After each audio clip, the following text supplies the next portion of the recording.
corridor to Gaza. Leading Western economy. Zelensky prepares testimony. Machon Meir, studying Torah, Judaism, and Hebrew in a truly Zionist environment in Israel. Torah and Zionism from the heart of Jerusalem. Registration is open throughout the year. Today is the 21st of Iyar, 5768, May 26, 2008. I'm Yoni Kavinsky, and you're watching Arutz Sheva, Israel National News.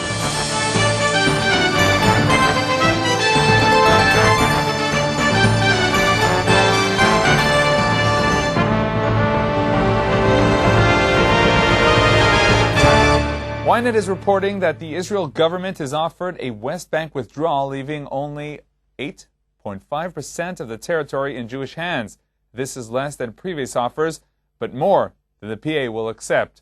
At the same time, Fatah chief Mahmoud Abbas declared negotiations have achieved no progress since they were restarted last November. Israel presented its new map 3 days ago in a negotiating session. Israel wants to keep West Bank land with its main settlement blocks, offering land inside Israel in exchange. Some of the land would be used as a chain linking the Arab-occupied regions of Yehuda and Shomron to Gaza, splitting Israel in half.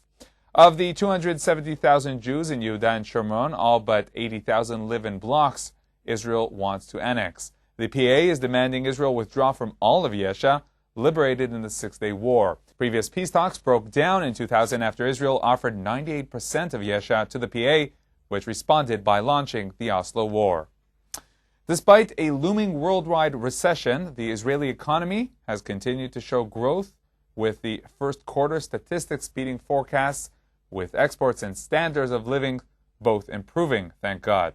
As of now, Israel has the highest growth rate in the Western world.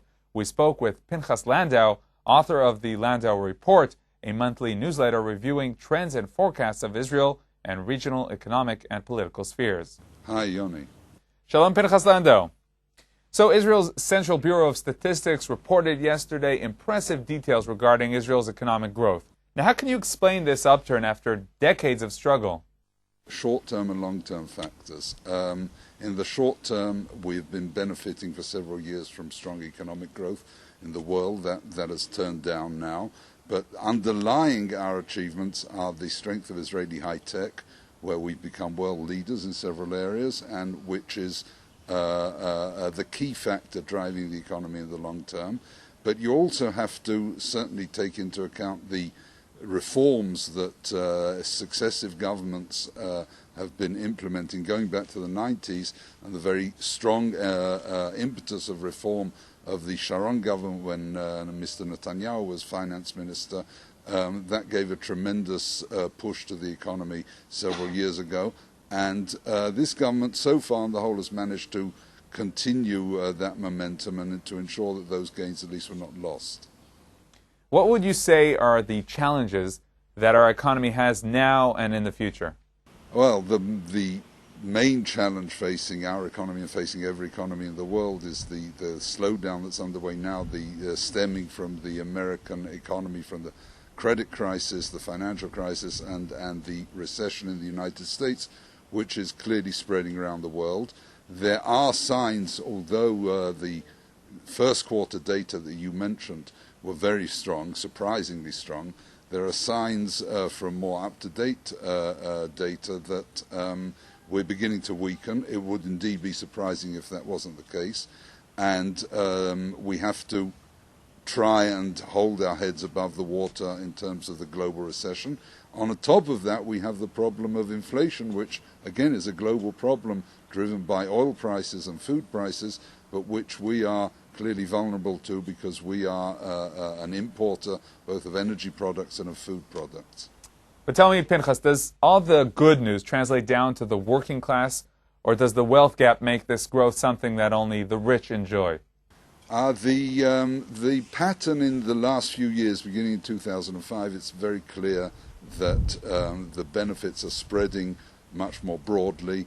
Employment has gone up very strongly. We've got many more people in the labour force than ever before, and real wages are going up.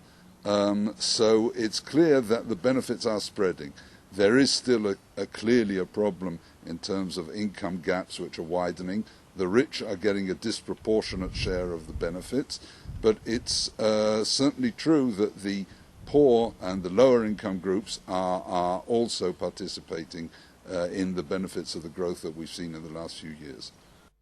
Pinchas Landau, thank you very much for joining us. Thank you very much. It was a pleasure to be on the program. American businessman Moshe Morris Talansky met State Prosecutor Moshe Lador today in preparation of Talansky's testifying before court tomorrow in regards to allegations of bribery against Prime Minister Ehud Olmert. Attorneys representing the premier are not expected to cross-examine Talansky. Talansky's testimony has been delayed already by Olmert's attorneys, who claimed they needed time to review the case materials. Talansky has admitted to giving Prime Minister Olmert envelopes full of cash and has stated he gave cash envelopes filled with thousands of dollars to former Prime Minister Yitzhak Rabin as well. The businessman told the police about the Rabin envelopes in an effort to allay suspicions of bribery. As talk of a ceasefire with Hamas continues, Vice Prime Minister Chaim Ramon and Interior Minister Meir Shitrit, both of Kadima, have declared they will not support such a move. Ramon joined the newly formed Kadima in late 2005 from Labour and Shitrit from Likud. Speaking at the weekly cabinet meeting yesterday, Shitrit said Hamas must be fought. Not breaking Hamas today means that hundreds of thousands of Israelis will be brought within range of Hamas rockets later. Shitrit said an Israeli agreement with Hamas could be interpreted as a green light to European countries to enter into agreements with Hamas as well. Vice Prime Minister Chaim Ramon similarly said holding of indirect talks via Egypt with Hamas is a major mistake.